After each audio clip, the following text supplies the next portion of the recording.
ਸਾਡੇ ਦੇਸ਼ ਨੂੰ ਜਿਹੜਾ ਮਾਰਿਆ ਉਹ ਸਾਡੀ ਰਾਜਨੀਤੀ ਨੇ ਮਾਰਿਆ। ਰਾਜਨੀਤੀ ਭ੍ਰਸ਼ਟ ਹੋ ਗਈ, ਰਾਜਨੀਤੀ ਬਦਲਣ ਦੀ ਲੋੜ ਹੈ, ਚੰਗੇ ਬੰਦਿਆਂ ਨੂੰ ਇੰਟਰ ਕਰਾਉਣ ਦੀ ਲੋੜ ਹੈ। ਤੁਹਾਡੇ ਉੱਪਰ ਲੋਕ ਵਿਸ਼ਵਾਸ ਕਿਵੇਂ ਕਰ ਸਕਦੇ ਕਿ ਤੁਸੀਂ ਸੱਚਮੁੱਚ ਪੰਜਾਬ ਦੇ ਹਿੱਤਾਂ ਵਾਸਤੇ ਕੰਮ ਕਰੋਗੇ? ਇਸ ਕਰਕੇ ਕਰ ਸਕਦੇ ਕਿ ਪਿਛਲੇ 29 ਸਾਲ ਤੋਂ ਕੰਮ ਕਰ ਰਹੇ ਹਾਂ। ਪਰ ਜਿਹੜਾ ਤੁਹਾਡਾ ਮੈਨੀਫੈਸਟੋ ਹੋਵੇਗਾ ਉਹ ਕਿਵੇਂ ਦਾ ਹੋਵੇਗਾ? ਉਹਦੇ ਵਿੱਚ ਕਿਹੜੀਆਂ ਤੁਹਾਡੇ ਵੱਲੋਂ ਕਿਹੜੀਆਂ ਗਾਰੰਟੀਆਂ ਦਿੱਤੀਆਂ ਅਸੀਂ ਜਾਣਗੀਆਂ? ਇੱਥੇ ਆ ਕੇ ਹੀ ਮਰਦੇ ਹਾਂ। ਸਾਡੀ ਰਾਜਨੀਤੀ ਕੀ ਹੈ? ਇੰਨੀ ਗੰਦੀ, ਇੰਨੀ ਨੀਚ ਹੋ ਗਈ ਹੈ। ਇਹ ਪਹਿਲਾਂ ਭੁੱਖ ਦਿੰਦੇ ਨੇ, ਫਿਰ ਭੀਖ ਦਿੰਦੇ ਨੇ। ਸਮਾਂ ਬਹੁਤ ਘੱਟ ਹੈ, 22 ਵਾਲੀਆਂ ਚੋਣਾਂ ਨੇੜੇ ਹੈ। ਲੱਗਦਾ ਲੱਗਦਾ ਕਿਸੇ ਪਾਰਟੀ ਦੇ ਨਾਲ ਜਿਹੜਾ ਹੈ ਤੁਹਾਨੂੰ ਗੱਠਜੋੜ ਕਰਨਾ ਪੈ ਸਕਦਾ।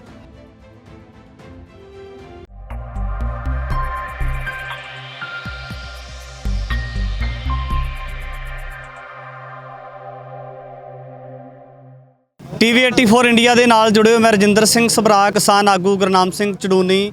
ਅੱਜ ਸੰਪਲਾ ਪਿੰਡ ਦੇ ਵਿੱਚ ਪੁੱਜੇ ਨੇ, ਸੰਗਤ ਦੇ ਵੱਲੋਂ ਵੱਡਾ ਸਨਮਾਨ ਕੀਤਾ ਗਿਆ ਹੈ।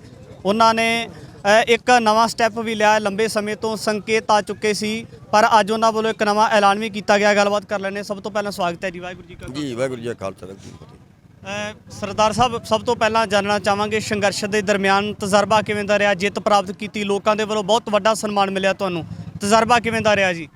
ਇਹ ਸਨਮਾਨ ਲੋਕਾਂ ਦਾ ਹੈ। ਇਹ ਸਨਮਾਨ ਉਹਨਾਂ ਸ਼ਹੀਦਾਂ ਦਾ ਹੈ ਜਿਹੜੇ ਸਾਡੇ 700 ਲੋਕ ਆਪਣੀ ਜਾਨਾਂ ਕੁਰਬਾਨ ਕਰ ਗਏ ਨੇ ਦੇਸ਼ ਵਾਸਤੇ।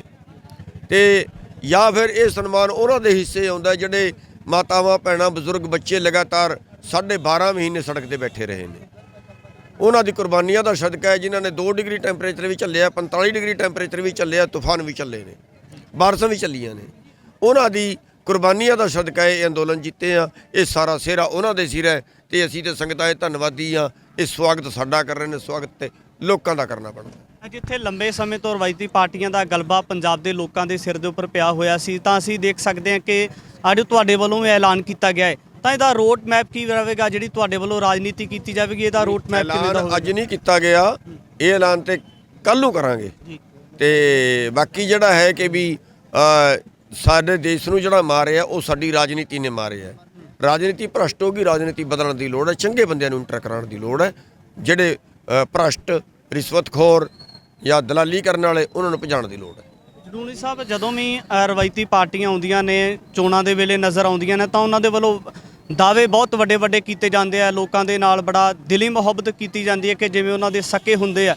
ਤੇ ਅੱਜ ਲੋਕ ਜਿਹੜਾ ਲੰਮੇ ਸਮੇਂ ਤੋਂ ਉਹਨਾਂ ਦੇ ਵਾਅਦਿਆਂ ਦੇ ਵਿੱਚ ਜਿਹੜਾ ਸੀ ਇੱਕ ਤਰ੍ਹਾਂ ਦੇ ਨਾਲ ਹੋ ਚੁੱਕੇ ਸੀ, ਤਾਂ ਹੁਣ ਤੁਹਾਡੇ ਉੱਪਰ ਲੋਕ ਵਿਸ਼ਵਾਸ ਕਿਵੇਂ ਕਰ ਸਕਦੇ ਕਿ ਤੁਸੀਂ ਸੱਚਮੁੱਚ ਪੰਜਾਬ ਦੇ ਹਿੱਤਾਂ ਵਾਸਤੇ ਕੰਮ ਕਰੋਗੇ? ਇਸ ਕਰਕੇ ਕਰ ਸਕਦੇ ਕਿ ਪਿਛਲੇ 29 ਸਾਲ ਤੋਂ ਕੰਮ ਕਰ ਰਹੇ ਹਾਂ। 29 ਸਾਲ ਤੋਂ ਲੈ ਕੇ ਕਿੰਨੇ ਵਾਰੀ 20 50 ਵਾਰੀ ਜੇਲ੍ਹ ਵੀ ਕੱਟੀ ਹੈ। ਅੱਜ ਵੀ 100 ਤੋਂ ਵੱਧ ਮੁਕੱਦਮੇ ਦਰਜ ਹੈ। ਕੋਈ ਸਰਕਾਰ ਹਰਿਆਣੇ ਦੀ ਇਹੋ ਜਿਹੀ ਨਹੀਂ ਰਹੀ ਜਿਹਦੇ ਨਾਲ ਨਹੀਂ ਭਿੜੇ, ਜਿਹਦੇ ਨਾਲ ਚੰਗੀ ਟੱਕਰ ਨਹੀਂ ਹੋਈ। ਤੇ ਇਸ ਕਰਕੇ ਲੋਕ ਵਿਸ਼ਵਾਸ ਕਰਨਗੇ ਕਿ ਵੀ ਦੂਜੇ ਜਿਹੜਾ ਹੈ ਉਹ ਮਲਾਈ ਖਾਣ ਵਾਲਾ ਹੈ, ਉਹ ਰਾਜ ਭੋਗਣ ਵਾਲਾ ਹੈ, ਅਸੀਂ ਸੜਕਾਂ ਤੇ ਪੈਣ ਵਾਲੇ ਹਾਂ। ਜੇ ਸੜਕਾਂ ਤੇ ਪੈਣ ਵਾਲੇ ਨੂੰ ਕੋਈ ਰਾਜ ਦੇਗਾ ਤੇ ਉਹ ਫਿਰ ਥੱਲੇ ਵਾਲੇ ਦੀ ਤਕਲੀਫ ਜਾਣਦਾ ਹੈ। ਜੇ ਆਪਾਂ ਰਵਾਇਤੀ ਪਾਰਟੀਆਂ ਦੀ ਗੱਲ ਕਰੀਏ, ਸ਼੍ਰੋਮਣੀ ਅਕਾਲੀ ਦਲ ਆਟੇ ਦਾਲ ਤੋਂ ਬਾਅਦ ਆਲੂਆਂ ਦਾ ਲਾਲਚ ਦੇ ਲਿਆ। ਆਮ ਪਾਰਟੀ ਦੀ ਗੱਲ ਕਰੀਏ ਤਾਂ ਬਿਜਲੀ ਦੀਆਂ ਗਰੰਟੀਆਂ ਦੇ ਰਹੇ ਆ। ਪਰ ਜਿਹੜਾ ਤੁਹਾਡਾ ਮੈਨੀਫੈਸਟੋ ਹੋਵੇਗਾ ਉਹ ਕਿਵੇਂ ਦਾ ਹੋਵੇਗਾ? ਉਹਦੇ ਵਿੱਚ ਕਿਹੜੀਆਂ ਤੁਹਾਡੇ ਵੱਲੋਂ ਕਿਹੜੀਆਂ ਗਰੰਟੀਆਂ ਦਿੱਤੀਆਂ ਜਾਣਗੀਆਂ? ਅਸੀਂ ਇੱਥੇ ਆ ਕੇ ਹੀ ਮਰਦੇ ਹਾਂ। ਸਾਡੀ ਰਾਜਨੀਤੀ ਕੀ ਹੈ? ਇੰਨੀ ਗੰਦੀ, ਇੰਨੀ ਨੀਚ ਹੋ ਗਈ ਹੈ। ਇਹ ਪਹਿਲਾਂ ਭੁੱਖ ਦਿੰਦੇ ਨੇ, ਫਿਰ ਭੀਖ ਦਿੰਦੇ ਨੇ। ਪਹਿਲਾਂ ਭੁੱਖਾ ਮਾਰਦੇ ਨੇ ਬੰਦੇ ਨੂੰ, ਕੰਗਾਲ ਕਰਦੇ ਨੇ, ਫਿਰ ਉਹ ਭੀਖ ਦੇ ਸਹਾਰੇ ਜਿਉਂਦਾ ਰਹੇਗਾ। ਮੈਨੂੰ 5 ਕਿਲੋ ਕਣਕ ਮਿਲ ਗਈ, ਤੇਰਾ ਸ਼ੁਕਰ ਹੈ ਮਹਾਰਾਜ ਕਹੇਗਾ। ਤੈਨੂੰ ਮੈਨੂੰ ਪੈਨਸ਼ਨ ਮਿਲ ਗਈ, ਮੈਨੂੰ ਮਹੀਨੇ ਦੇ 1000 ਰੁਪਏ ਮਿਲ ਗਏ, ਤੇਰਾ ਸ਼ੁਕਰ ਹੈ ਮਹਾਰਾਜ। ਤੁਸੀਂ ਦੱਸੋ, ਪੰਜਾਬ ਦੇ ਵਿੱਚ ਸੂਰਜਮੁਖੀ ਪੈਦਾ ਹੁੰਦੀ ਹੈ। ਤੁਸੀਂ ਛੱਡੋ, ਮੱਕਾ ਤਾਂ ਸਭੀ ਜਗ੍ਹਾ, ਸਾਰੀ ਜਗ੍ਹਾ ਪੈਦਾ ਹੁੰਦਾ। ਮੱਕੇ ਦਾ ਰੇਟ 1850 ਰੁਪਏ MSP, 1100 ਰੁਪਏ ਵੀ ਕਿਹਾ, 2000 ਵੀ ਕਰਿਆ ਸੀ। 5 ਲੱਖ ਟਨ ਮੱਕਾ ਅਮਰੀਕਾ ਤੋਂ ਮੰਗਾਇਆ ਉਸ ਟਾਈਮ ਜਦੋਂ ਪੰਜਾਬ ਦੇ ਵਿੱਚ ਮੱਕਾ ਸੀ।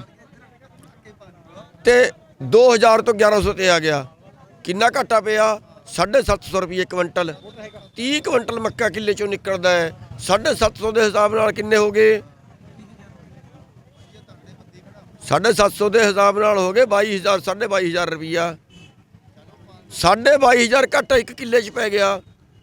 ਤੇ ਇਹਨਾਂ ਕਿੰਨੇ ਦਿੱਤੇ? ਇੱਕ ਕਿਸਾਨ ਨੂੰ 6,000 ਸਾਲ ਦੇ, ਇੱਕ ਕਿਸਾਨ ਨੂੰ 6,000 ਦੇ ਕੇ ਪ੍ਰਧਾਨ ਮੰਤਰੀ ਨੇ ਆਪਣਾ ਨਾਂ ਚਮਕਾ ਲਿਆ ਤੇ ਉਸੇ ਤੇ ਅਸੀਂ ਵੋਟ ਪਾਤੀ। ਪਹਿਲਾਂ ਭੁੱਖ ਦਿੰਦੇ ਨੇ, ਫਿਰ ਭੀਖ ਦਿੰਦੇ ਨੇ। ਚੜੂਣੀ ਸਾਹਿਬ ਸਮਾਂ ਬਹੁਤ ਘੱਟ ਹੈ, 22 ਵਾਲੀਆਂ ਚੋਣਾਂ ਨੇੜੇ ਹੈ, ਮੇਰੇ ਕੋਲ ਹੁਣ ਵੀ ਘੱਟ ਹੈ, ਬਥੇਰੇ ਸਵਾਲ ਹੋ ਗਏ। ਲੱਗਦਾ ਹੈ ਕਿਸੇ ਪਾਰਟੀ ਦੇ ਨਾਲ ਜਿਹੜਾ ਹੈ ਤੁਹਾਨੂੰ ਗੱਠਜੋੜ ਕਰਨਾ ਪੈ ਸਕਦਾ। ਅਜੇ ਇਸ ਬਾਰੇ ਕੁਝ ਨਹੀਂ ਸੋਚਿਆ।